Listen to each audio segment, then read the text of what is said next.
Now let's move to our next transaction, and that is of 11 January 2020, which says cash sales of Corolla screen. That means it might be a walk-in customer, which is not a regular one. So we are selling to that customers in retail by cash.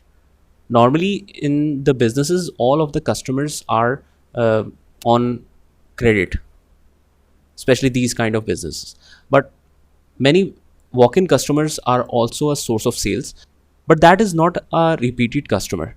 So we don't need to record each of them as a customer in our software, because it will be long standing then, and it will be impossible to delete that customer. Obviously it will not give you any repeating business.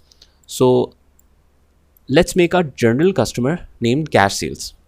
So all of the walk-in customers will be put under this. So I'll go to sales and click on enter sales. The same area where we entered the credit sales will be used for cash sales as well. So let's create a new special customer, that is cash sales. I'll click on new and let's write cash sales. And let's say if I don't mention any card ID for this and just click OK, so it will pick up even then. Now by default, this invoice layout is of service invoice. Now if you want to change it by default, you can go again to easy setup assistant and make all the sales setting. So let's say that my default layout is from now on it should be item.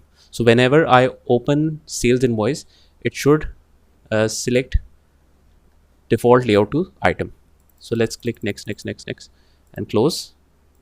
Now let's try again. If I cancel this and click on sales again, right now it doesn't change the layout, but maybe if you restart the system it will do that. I'll go to enter sales. Let's select it manually, item invoice, and let's select cash sales. Now my transaction date is 11th January 2020, and now ship area I'll mention the quantity that I want to sell, and since we are selling Corolla windscreen and the price for it is 15,000, so 15,000, which makes the total to 15,000, and all the other details are correct.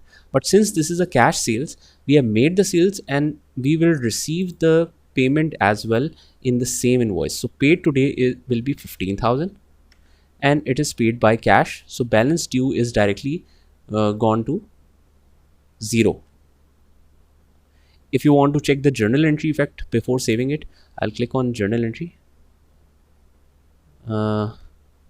and let's say this transaction is of 10 January 2020 to 11th January 2020.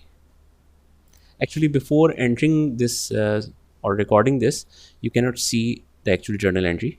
So payment method is cash, and if I check the details tab, I can see that default deposit to account is set to Standard Chartered Bank, but in this case I'm receiving cash, so it doesn't matter if even if you receive payment method by cash, it will debit Standard Chartered Bank. So I need to change the settings before saving it. So to make the changes, I'll keep this invoice open. I'll go to setup and go to linked accounts and click on accounts and banking accounts. Now you can notice here that bank account for undeposited funds is set to undeposited funds, and similarly if I go to setup and linked accounts, go to sales accounts, because this transaction is mainly connected to the sales, I'll rather prefer sales account instead of this one. So bank account for customer receipt is set by default to Standard Chartered Bank. So I'll change it to cash drawer, cash in hand, and then click OK. Now let's go to details again, and deposit to account is changed to cash in hand right now. Okay. Now if you want to see the journal entry, I made the mistake. You can in fact check the journal entry. I'll go to receipts for it. Right now I'm on sales. I'll go to receipts and I'll select, let's say 10th of January 2020 to 11th of January 2020. I'm not sure about the date right now. Okay, let's move with it. I'll just record it and I'll show you from the other area. Let's go to the sales register to check these entries. 1st of January 2020 to 31st January 2020, let's say. So these are all of my entries. If I want to reopen that particular invoice like cash sales, I can see it here. I will click on it and then click on journal entry. So in this way you can see the proper journal entry effect behind the scenes. Receivable to sales is one single entry and cost of goods sold to inventory is another entry. So it automatically make this entry in the background even if you are using the sales document.